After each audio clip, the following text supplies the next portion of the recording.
वो फिर बंदर को समझ में आया कि मैं इनके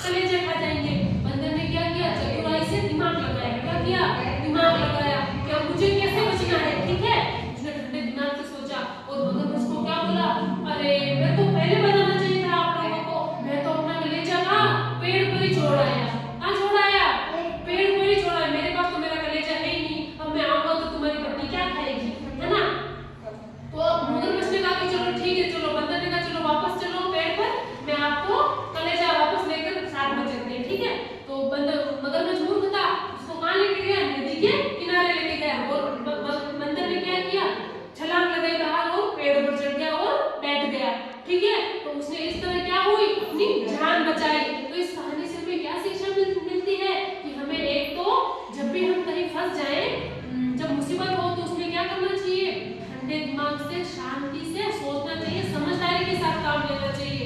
और दूसरा हमें कभी भी जो स्वार्थी लोग होते हैं ना, उनके साथ मित्रता नहीं करनी चाहिए थी। मगरमच्छ क्या था, स्वार्थी था, और बंदर अच्छा था ना, फिर मगरमच्छ ने क्या किया, उसके साथ धोखा किया। तो हमें ऐसे स्वार्थी लोगों के साथ कभी भी मित्रता नहीं